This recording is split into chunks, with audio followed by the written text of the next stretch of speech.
Tal vez sea momento para que estos personajes tan nefastos de la política latinoamericana reflexionen con los últimos acontecimientos que hemos estado observando. ¿Quién no recuerda estos arrebatos casi salameros y vasallescos de Javier Milei respecto a los Estados Unidos? O del propio Daniel Noboa, quien postula a las elecciones del Ecuador, por supuesto. Sin embargo, un efecto fulminante es el que hemos observado en las últimas semanas. La USAID se va, liquidada en todo el sentido de la palabra, y empieza a parecer un bichito de miedo que hemos observado, por ejemplo, en la posición venezolana, por poner un caso puntual. Donald Trump llega con una nueva estructura y esta no respeta ni a los más profundos súbditos de su país. No respeta nada. No hay aliados en esta historia. Y que lo diga Volodymyr Zelensky, de quien se dice incluso podría terminar preso, si es que tiene suerte, porque podría terminar mucho peor aún. Es momento de reflexionar sobre este nuevo impacto que se siente en la región, sobre todo, insisto, cuando se vienen las elecciones en el Ecuador. El tema de hoy tiene que ver con eso, queridos amigos, y tenemos ya en contacto a un jurista y analista internacional de renombre, invitado frecuente en nuestro espacio de prensa alternativa. Estamos hablando del señor Wilmer de Pablos, a quien le doy la bienvenida a nuestro espacio. Querido Wilmer, ¿cómo estás?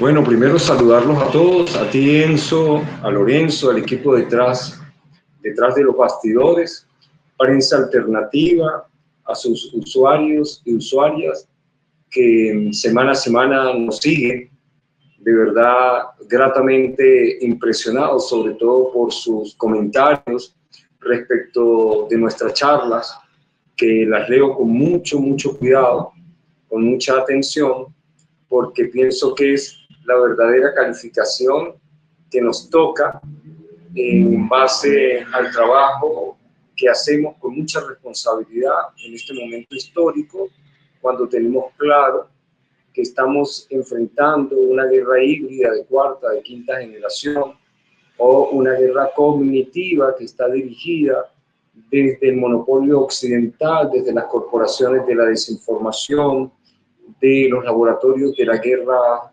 sucia y de los anclas que hoy han sido desnudados por el propio Donald Trump cuando muestra cómo y quiénes son financiados desde la Agencia Internacional de Estados Unidos, la USAID, para fines cuyo objetivo fundamental es manipular la conciencia de nuestros pueblos para montar gobiernos títeres, genuflexos, arrodillados a los intereses del Deep State y del Estado profundo, como todos ustedes lo saben y como ya lo hemos conversado. Gracias por la invitación. Yo quiero arrancar esta conversación con una frase que es muy conocida, aquella que reza: mal paga el diablo a quien bien le sirve. Y lo hemos observado, lo ha vivido la oposición venezolana, lo ha vivido María Corina Machado, de quien hablaremos, por cierto, en breve, porque la situación en Ecuador, vaya que ha generado también mucha preocupación en María Corina Machado. Ustedes se preguntarán qué tiene que ver el enfrentamiento entre Daniel Noboa y Luisa González. Bueno, vamos a hablar de eso porque está muy interesante ese aspecto también. Pero nos abocamos a lo que dijiste hace un momento, la USAID, o la USAID, como lo quieran llamar. Es una situación que pone en manifiesto también lo que se dijo hace un momento, esta debilidad en la que han quedado expuestos estos representantes de la ultraderecha, con un Donald Trump que demuestra que no le importa en absoluto cualquier tipo de lealtad que hayan profesado en su momento, no hay algo que lo termine atando a ellos. El caso de Zelensky es la mayor prueba, ¿no? Creo que hemos sido testigos de lo que es una verdadera traición, entre comillas, ¿no? Si consideramos cuál era el rol que jugaba Estados Unidos en el conflicto y el rol de la administración Biden con Zelensky. Definitivamente esto da un vuelco total y uno se pregunta, si le pasó a Zelensky, ¿qué descarta que no le pase a otros? El caso de Daniel Noboa es uno de ellos. quien se ha manifestado como un admirador de Donald Trump en muchas ocasiones. ¿Cómo olvidar, por ejemplo, a Edmundo González? ¿Cómo olvidar a Juan Guaidó? Entonces creo que se dan con la sorpresa que son peones en este tablero, son simples peones. Y esto explica, por ejemplo, por qué observamos también un viraje en líderes de la región, como Gabriel Boric, el presidente de Chile, quien ahora también está dispuesto, y según lo dijo su ministro de Justicia y Derechos Humanos, a evaluar una reapertura del vínculo con Venezuela, ¿no? Es una situación impactante la que se vive, Wilmer, porque Trump llega, no vamos a decir que es un justiciero, no lo vamos a catalogar como un justiciero, pero vaya que ha llegado para abrirle los ojos a muchos de estos personajes que pensaron que ser vasallos de los Estados Unidos les garantizaría tranquilidad perpetua. No es así. Wilmer, ¿qué impresiones tienes sobre estos momentos que se viven? Y sobre todo, insistimos, cuando lo sienten con mucha notoriedad los líderes, entre comillas, líderes de la ultraderecha en América Latina, ¿no? Observan cada vez más que Estados Unidos no conoce de lealtad.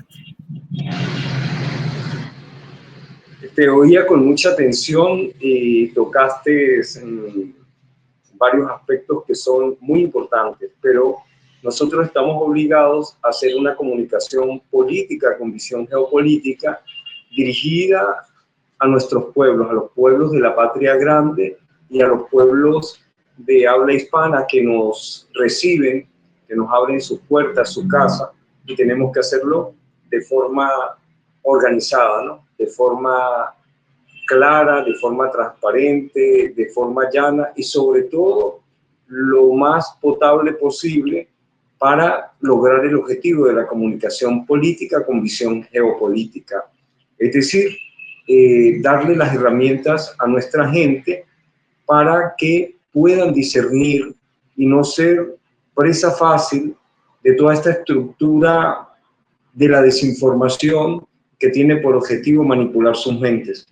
Lo primero que tendríamos que hacer aquí, Enzo, es entender que la nueva política exterior de Estados Unidos, a la llegada del presidente electo Donald Trump, que asumió ejercicio de funciones a partir del 20 de enero, da un cambio radical porque dirige su política exterior hacia estructuras del establishment, hacia actores que acompañan el establishment y sobre todo un viraje en el relacionamiento con países como Venezuela. Entonces, lo primero que tendríamos que visualizar es que Donald Trump está matando, óigase bien, está destruyendo, está acabando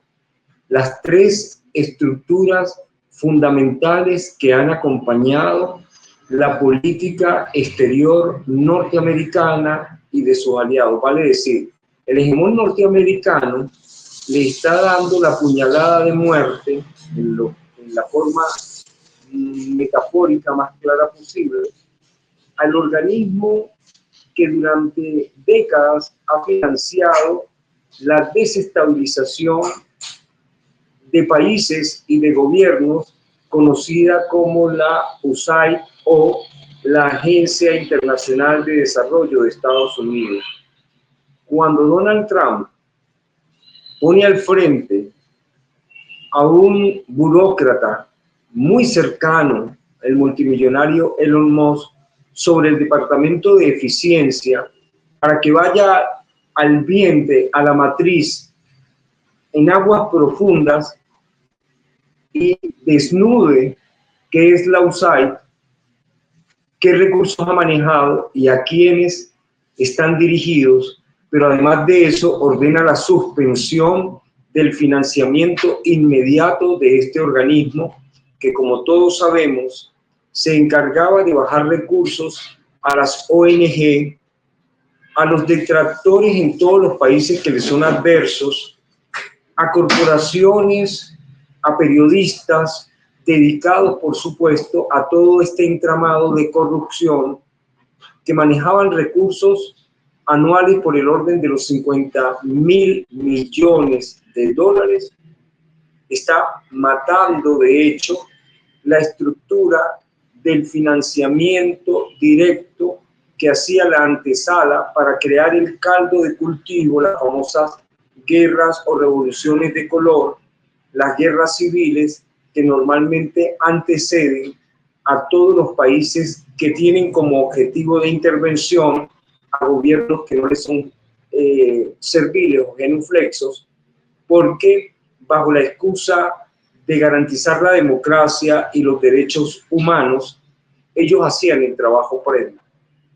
Pero es que además, Enzo y amigos que nos oyen, Donald Trump mandó a su vicepresidente J.D. Vance a la cumbre de seguridad que se celebró en Europa y dejó claro que no hay más financiamiento a la segunda de las estructuras, la que ejecuta el terror de las guerras en estos países, que nació en el 49 supuestamente para frenar el comunismo y la Unión Soviética, y que se convirtió realmente en el brazo armado de Estados Unidos en el mundo, y estamos hablando de la OTAN. Los más versados en la materia dicen que a partir de ese momento Donald Trump aniquiló, mató lo que él llamaba desde su propia campaña una estructura obsoleta que no sirve a los intereses de Estados Unidos. Es decir, por un lado, da la estocada a la USAID, a la fuente de financiamiento para el terror. Por el otro lado, le está dando la estocada al brazo ejecutor de ese terror en todo el mundo. Pero como si fuera poco, el propio presidente Donald Trump firma un decreto para deslastrarse de la Organización de Naciones Unidas. Estamos hablando de la estructura donde confluyen los 193 países de la Comunidad de Naciones, que siempre ha lavado la cara del terrorismo norteamericano y de sus aliados. Es decir, en mi opinión muy personal, Donald Trump está acabando con las tres estructuras básicas del terror en el mundo: la USAID, la OTAN y la Organización de Naciones Unidas, que de por sí es vergonzosa. Solo basta preguntarse qué está haciendo en este momento en el que se plantea el fin del conflicto entre Rusia y Ucrania, que sabemos que no es Ucrania, sabemos y siempre lo hemos dicho que es un conflicto entre Estados Unidos utilizando el brazo armado de la OTAN, con el financiamiento de la USAID, con el financiamiento de los propios países y de Estados Unidos, pero además de esto, con el acompañamiento del secretario de Naciones Unidas, Antonio Guterres, y cualquier otro que lo haya antecedido, porque estas tres estructuras responden al Deep State, es decir, al Estado profundo. Vale decir, recordar que Estados Unidos no es una democracia, que Estados Unidos es una corporocracia, porque responde a las corporaciones farmacéuticas, a las corporaciones belicistas, a las corporaciones de la comunicación, a las corporaciones tecnológicas. Es decir, es toda una estructura de aparente gobierno al servicio de los intereses de las élites en el mundo. Entonces, lo primero que hay que dejar claro es que en este viraje, en esta nueva etapa del gobierno de Donald Trump, el primer objetivo han sido las estructuras que, por cierto, lo atacaron en su primer gobierno. Hoy les pasa la factura, pero ese pase de factura desnuda la realidad, como les venía diciendo. Entonces hay que hacer un análisis de un mapa, pero de las estructuras que se ven hoy afectadas, ¿no?, por la actuación del presidente Donald Trump. Repito, la USAID, que era la estructura de financiamiento, la OTAN, el brazo ejecutor, y Naciones Unidas, cuando el propio senador republicano, el día de ayer, antier, introduce un instrumento en el que pide que se considere la salida de Estados Unidos de la Organización de Naciones Unidas. Esto es un hecho inédito, porque además nosotros sabemos que la ONU es un organismo permeado, financiado e instrumentalizado por el G7 e Israel, es decir, vale decir, el mundo unipolar al servicio de las corporaciones. Por eso es que estas tres estructuras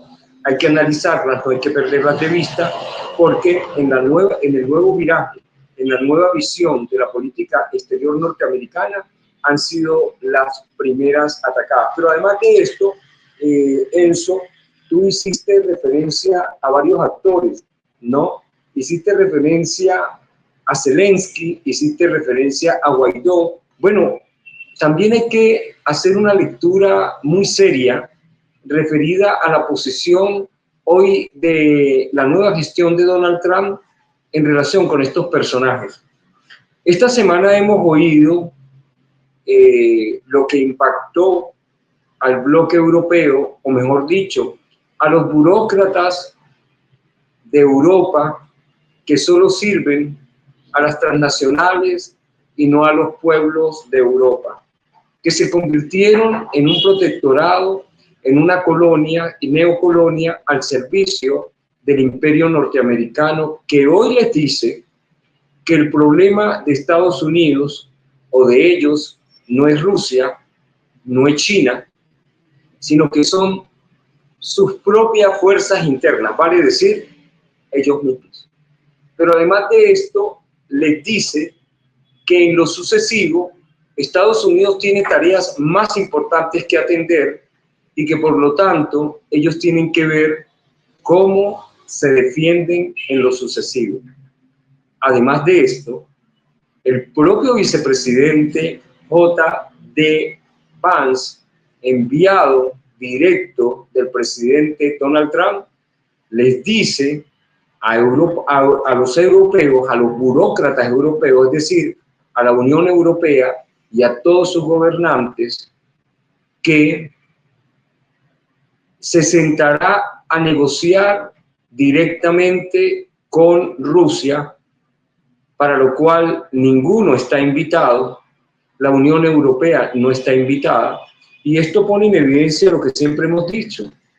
El señor feudal le habla al feudo desde su arrogancia y les dice que los temas que va a tratar, aun cuando son temas de esa región, aun cuando los involucran a todos ellos, no tienen espacio en la mesa de negociación, y por eso el mundo entero supo de la conversación directa de 90 minutos entre el presidente Donald Trump, el presidente Vladimir Putin, en la que se señalaron algunos puntos en relación a los siguientes. Y luego vimos la reunión del canciller Lavrov, Sergei Lavrov, de Rusia, y el secretario de Estado de Estados Unidos, Marco Rubio, en la que tocaron 4 puntos de acuerdos en Riad, la capital de Arabia Saudita,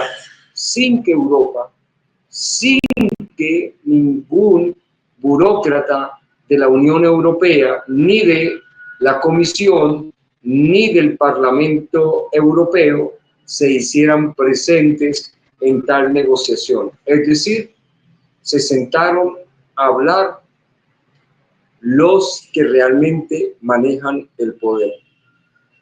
Pero lo más relevante de esta semana es cuando el propio Donald Trump llama dictador a Volodymyr Zelensky, ¿sí?, por no haber convocado a elecciones en mayo de 2024, y además de esto le hace ciertas advertencias. Es decir, que su política referida al tema de Ucrania y al actor que fue el payaso de Biden y de los demócratas en la gestión anterior, hoy le da un giro de 180 grados, dejándolo a su suerte, como lo ha hecho con la OTAN.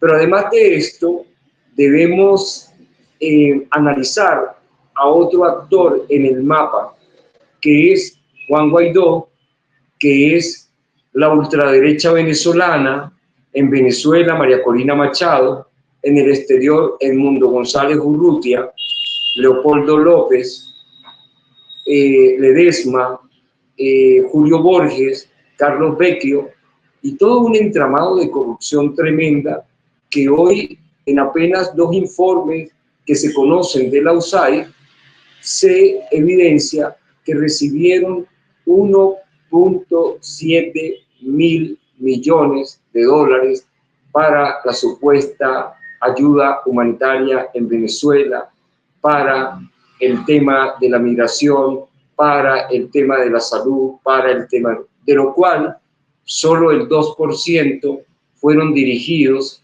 a los temas señalados y el resto hoy se encuentran en sus cuentas convertido en bienes de su patrimonio, y es aquí lo más importante porque ordena el inicio de investigaciones a través del buró del FBI contra todos estos ultraderechistas venezolanos. Es decir, que también hay un cambio, hay un giro tremendo referido a la ultraderecha venezolana.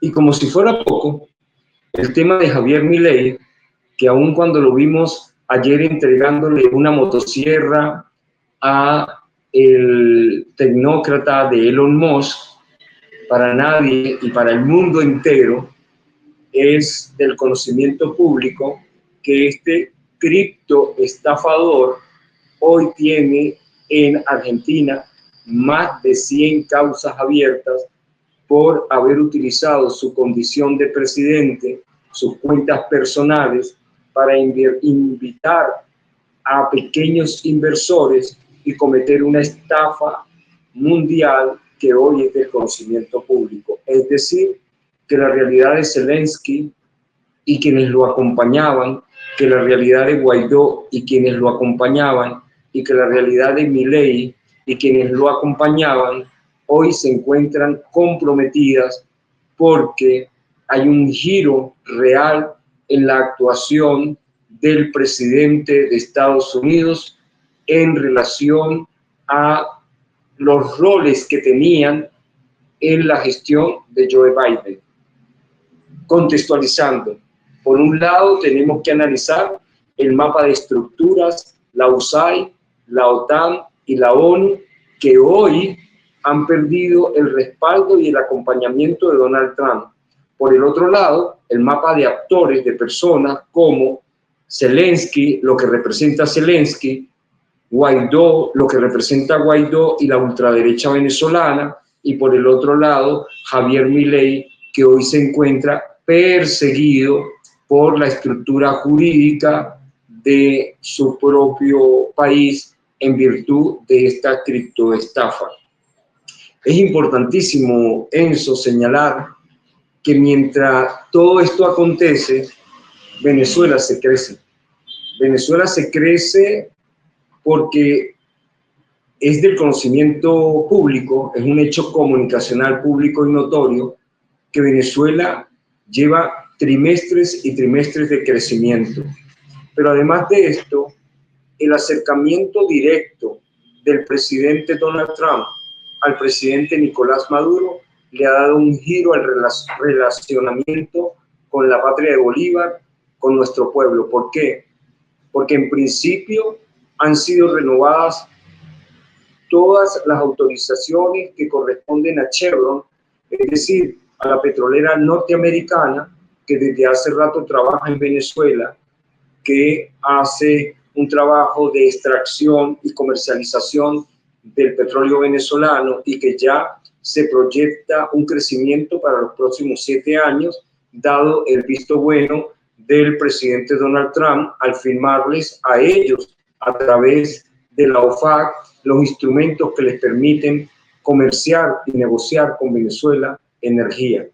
Pero además de esto hemos visto a su enviado especial, quien estuvo con el presidente Nicolás Maduro a los efectos de resolver temas sobre las personas que están cumpliendo pena y que están detenidas en nuestro país y en su país, y hemos visto un intercambio de prisioneros en el marco de los instrumentos de Naciones Unidas con miras al respeto y garantía de los derechos humanos. Esa es una realidad. Pero también es cierto que hemos visto los 3 primeros vuelos que desde Estados Unidos han llegado a Venezuela, donde se han traído a venezolanos que se encontraban en una situación irregular de carácter administrativo, vale decir, temas referidos a sus permisos, los TPS, las condiciones de asilado, entre otros instrumentos, instituciones que se conocen, porque de acuerdo a la nueva política de Donald Trump, más de 37.000 personas han salido de su país a distintas partes del mundo en condiciones distintas a la venezolana, porque hemos visto el manejo serio, el manejo respetuoso con nuestros connacionales, cuando aquí el presidente ha dispuesto de aviones del programa Vuelta a la Patria, un programa único en el mundo en el que el gobierno envía aviones para buscar a nuestros hermanos venezolanos, traerlos a suelo patrio, y de inmediato el ministro de Interior y Justicia, vicepresidente o secretario hoy del Partido Socialista Unido de Venezuela, el capitán Diosdado Cabello, los ha recibido y los ha atendido en el marco de la garantía de los derechos humanos que establece nuestra Constitución. Y no solamente los han recibido, los atienden, revisan su salud, sus condiciones precarias, económicas, los lugares de donde salieron, y además los llevan a la puerta de su casa utilizando toda la estructura del Ministerio de Interior y Justicia, y hemos visto realmente videos hermosísimos que nos hacen ratificar que definitivamente la revolución, el proyecto de la revolución, es un proyecto humanista, es un proyecto garantista y sobre todo es un proyecto que protege a su pueblo. Entonces, en el contexto estructural de este análisis, el mapa de estas estructuras a las que hice referencia, el mapa de estos actores a los que hice referencia, y sobre todo el posicionamiento actual de Venezuela en relación con el manejo de la diplomacia y las relaciones internacionales entre el presidente Donald Trump y el presidente Nicolás Maduro, se están llevando con mucha seriedad, con mucha responsabilidad y con mucho respeto. Esto tenemos que aplaudirlo, esto tenemos que celebrarlo, porque para nadie es un secreto que se mantienen diálogos directos y que se está trabajando otros temas. Sí, y esperamos que esta nueva forma de relacionamiento entre Estados Unidos y Venezuela permita, por supuesto, el levantamiento de esas medidas coercitivas unilaterales que tanto daño le han hecho a nuestro país, y entendiendo, por supuesto, que Venezuela es un actor fundamental en la ecuación energética mundial, pues Venezuela tiene las primeras reservas de petróleo del mundo y son las más cercanas, son las más seguras hacia la economía de Estados Unidos. Entonces, bueno, Enzo, eso es como una especie de apertura, de abreboca, de forma estructural en relación con los temas que tú mencionaste al inicio en la introducción. Y ha sido una explicación muy buena y obviamente da para enfocarlo en la coyuntura que actualmente se observa, ¿no?, en nuestra región, en América Latina. Y es muy marcado lo de Donald Trump más allá, y esto es algo que hay que aclarar, más allá del discurso que él maneja, porque seguramente durante la semana habremos escuchado a Trump nuevamente tratando de hacerse el fuerte al hablar de Venezuela, pero los hechos hablan más que las palabras muchas veces, ¿no? Es el carácter de Trump que en algún momento dijo que era capaz de poner a los rusos a bailar a su ritmo y bueno, las cosas han ido por otro lado. Pero es el carácter de Trump conocido y no dejo de pensar sobre lo que va a ocurrir con sus aliados, entre comillas, ¿no? Por ejemplo, me pongo a pensar, entre otras cosas, en Daniel Noboa. Bueno, aliados entre comillas digo porque obviamente Trump probablemente ni sepa quién es Daniel Noboa, pero me refiero a que hay un bloque en la región que observa con detenimiento qué es lo que está pasando en Ucrania y dicen, oye, esto podría pasarme a mí también. Me pongo a pensar en Noboa y hablando de Noboa, precisamente las elecciones que ya se vienen en el Ecuador, la segunda vuelta con Luisa González como la candidata de la izquierda. Hablabas de Diosdado Cabello y justo me acordé, leía un artículo muy interesante en el cual Diosdado Cabello se refería a las elecciones y hablaba de un temor de María Corina Machado a lo que podría ocurrir en las elecciones. Una derrota de Daniel Noboa, según explicó Diosdado Cabello, sería nefasto para ella, para María Corina, quien tendría un plan ahí macabro en suelo ecuatoriano, ¿no? Quien tendría un plan macabro para formar grupos bastante nefastos y, bueno, por decirlo de cierto modo, paramilitares, entre comillas, lo digo siempre, ¿no? Entonces, esta situación, por supuesto, generó muchas interrogantes, ¿no? Esto que dijo Diosdado Cabello, de que María Corina tenía un plan entre manos para formar a delincuentes y generar caos en la región, y que una victoria de Luisa González pondría fin a estos planes de María Corina Machado. Wilmer, este panorama en Ecuador es tan vital, o sea, viendo actualmente el mapa, viendo que hay un redireccionamiento. En Chile, te lo digo así a título personal, veo que el nefasto rol de Boric no ha hecho más que engrandecer a figuras radicales como las del señor Kaiser, por ejemplo, ¿no? Y estas nefastas, digamos, gestiones como las de Boric hacen esto, ¿no? Empoderan a estos bloques. Pero en Ecuador la historia parece ser distinta. Parece que el pueblo ecuatoriano se acerca más a Luisa González. Y bueno, en base a esto, querido Wilmer, me gustaría saber qué impresiones tienes sobre el panorama en el Ecuador, ¿no? ¿Qué impresiones tienes sobre la posibilidad de que finalmente gane Luisa González? ¿Qué impresiones tienes al respecto, Wilmer, del Ecuador y lo que significa para la región esta rivalidad Noboa-González que parece ser la derrota avisada de la derecha ecuatoriana? Bueno, primero rescatar la mención que hacía el artículo del capitán Diosdado Cabello cuando dice que el temor de María Corina Machado frente a la probable derrota en el Ecuador de Daniel Noboa frente a la candidata digna del correísmo Luisa González, que además ha sido mencionada por la propia presidenta de México, quien ha llamado al pueblo o he invitado al pueblo a que ojalá y en Ecuador se tenga una presidenta, ¿no? Esto es muy, muy, muy importante. Pero además de eso, yo tendría que decirte que efectivamente, como lo dice el capitán Diosdado Cabello, María Corina debe estar aterrada. ¿Por qué? Sobre todo porque esta semana, Enzo y amigos que nos oyen, hemos escuchado al canciller de Chile decir que Chile no reconocerá a Edmundo González Urrutia. Y aquí vale el paréntesis.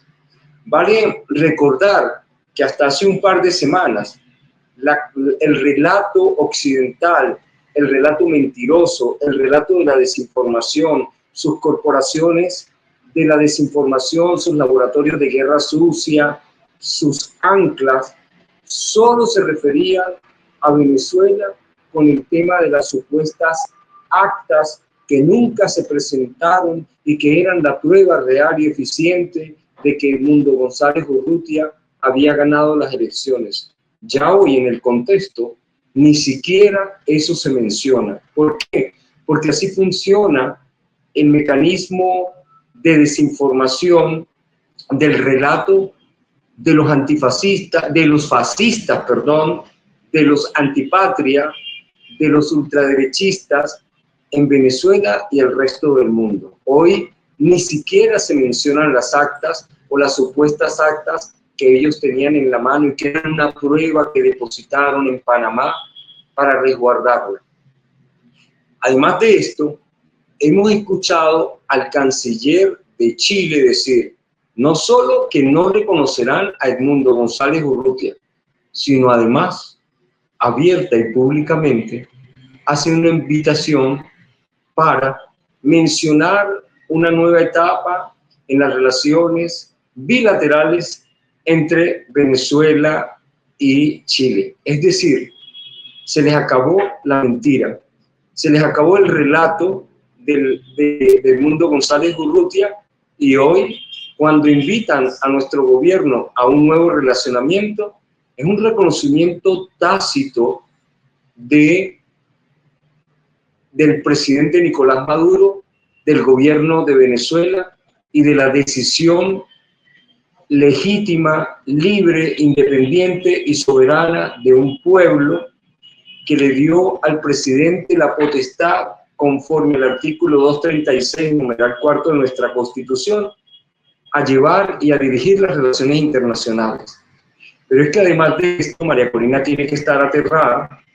Esta semana hemos escuchado las propias declaraciones del presidente de El Salvador, Nayib Bukele, quien dice públicamente que si Estados Unidos ha establecido un diálogo directo con Venezuela, su presidente, enviando a un enviado presidencial para asuntos especiales, dado que necesitan el petróleo venezolano, mal podría él, quien representa a un país pequeñito, no establecer relaciones energéticas con Venezuela. Todo el relato mentiroso referido al supuesto fraude de las elecciones, todo el relato mentiroso referido a las supuestas actas ya es pasado. Ahora, en virtud del nuevo relacionamiento de Venezuela y de Estados Unidos, los perritos falderos, los serviles, los presidentes genuflexos que se arrodillan. Estos presidentes que siempre se han arrodillado al imperialismo norteamericano, hoy dan un giro sin sonrojarse, sin apenarse, simple y llanamente porque si Donald Trump se acerca a Venezuela y tiene una relación distinta, pues ellos no tienen más nada que justificar, sino seguir los pasos de su amo imperial y, sin avergonzarse frente a sus pueblos, hoy cambian el tema y el relato referido a Venezuela. Simplemente responden a los intereses del Estado profundo, y por eso es que los observamos, los analizamos y no dejamos de sentir pena ajena por su actuación. Venezuela siempre ha sido un país abierto al diálogo en el marco de la diplomacia bolivariana de paz, en el marco de las buenas relaciones de vecindad. Y bueno, aquí siempre el presidente Maduro ha estado abierto, siempre convoca al acercamiento, siempre diferencia a los gobiernos de los pueblos, y por eso es que nosotros tenemos que tratar de ser lo más didáctico posible, hacer el mayor esfuerzo para comprensión de nuestros pueblos y para que no permitan la manipulación mediática de la que son objetos. Lo vimos en Argentina, lastimosamente más de 13 millones, una operación psicológica, comunicacional, tecnológica, para manipular la voluntad de un pueblo, y miren las consecuencias de que hoy sean dirigidos por este nefasto presidente Javier Milei. pero bueno, es parte de estas realidades y esto debemos analizarlo en el contexto para conocer las causas que dieron origen a situaciones tan vergonzosas, tan bochornosas como estas. Por supuesto, Wilmer, es una realidad que es incuestionable. El efecto Milei tuvo mucho que ver con la desinformación. Ahora muchos se arrepienten de haberle dado ese voto, ¿no? Entonces, mucho ojo al pueblo ecuatoriano con las elecciones que se vienen. Mucho ojo, no olviden lo que el señor Daniel Noboa había presupuestado y lo que había indicado hace no mucho, ¿no? Memoria, sobre todo para estas elecciones. Querido Wilmer, yo te quiero agradecer por esta conversación que hemos tenido, hemos disfrutado de esta charla como es habitual, y no sé si nos quisieras dejar brevemente una reflexión sobre lo que hemos conversado a propósito de este proceso que, insistimos, es histórico. Lo que estamos observando actualmente es histórico por donde se le mire en todo el sentido de la palabra, ¿no? Este viraje de Donald Trump, que por supuesto ha sorprendido a muchos y que, hay que decirlo también, viene con la intención de virar completamente o reenfocar la política estadounidense. No es un tema que tenga que ver con, hasta qué punto lo digo, humanismo de Trump, pero sí con la conciencia, la idea de que Estados Unidos tenga un nuevo rol en el mundo. Pero bueno, Wilmer, ¿qué reflexión nos dejarías ahora mismo a nuestros pueblos de la patria grande? Sí, bueno, pienso, Enzo, que la reflexión está dirigida específicamente al pueblo ecuatoriano. Hemos visto cómo después del correísmo, el traidor Lenín Moreno, luego, por supuesto, el banquero y por último a Daniel Noboa. Vimos toda una operación psicológica en la que se asesinó al candidato en Ecuador, a uno de los candidatos, se le atribuyó al correísmo, por supuesto, para que la balanza girara a favor de Daniel Noboa. Y basta solamente analizar este corto periodo en el que ha gobernado el Ecuador para visualizar cómo se dio la soberanía de su país, cómo permitió que la delincuencia se apoderara, el narcotráfico penetrara y además la violación en el ejercicio de sus funciones como presidente, no solamente a la Constitución, sino al derecho público internacional. Basta recordar la violación al territorio de México en la embajada para sacar de forma indigna al vicepresidente Glass, pero además de esto, hemos visto recientemente cómo el Estado asesinó a unos adolescentes que se encuentran totalmente documentados y grabados, es decir, el Estado ecuatoriano convertido en un Estado fallido, en un Estado de narcotraficantes, pero por supuesto, como este es otro perrito faldero del imperio norteamericano y sus aliados, la canalla mediática internacional simplemente desdibuja, invisibiliza, minimiza lo que en el Ecuador está ocurriendo. Aplaudir, por supuesto, a Luisa González.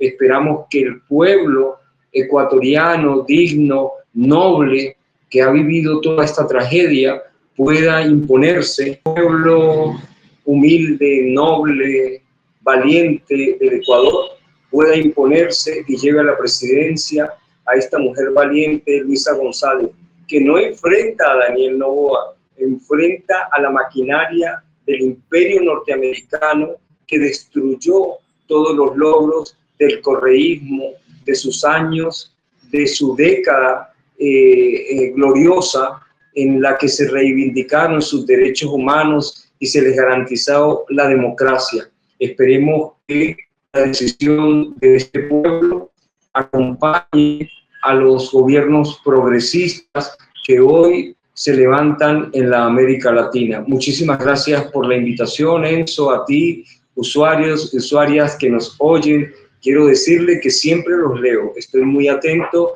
de sus comentarios, de sus discusiones, de sus interrogantes y por supuesto siempre respetuoso de sus opiniones, aunque las de alguno no las comparta. Es casualmente el respeto al derecho humano a expresarse, ¿sí? Entendiendo la diversidad de los enfoques en nuestras visiones en el contexto de América Latina y de los países de habla hispana, que hoy, por supuesto, estamos pendientes de todo lo que acontece en el mundo, porque los análisis no pueden ser simples, los análisis no pueden ser individuales, los análisis son estructurales. Es decir, tenemos que mirar a todos los bloques regionales, sobre todo el nacimiento de este nuevo mundo multipolar y pluricéntrico que acompaña el BRICS, la Organización de Cooperación de Shanghái, la ASEAN, y en la que Venezuela pronto, esperamos que sea así,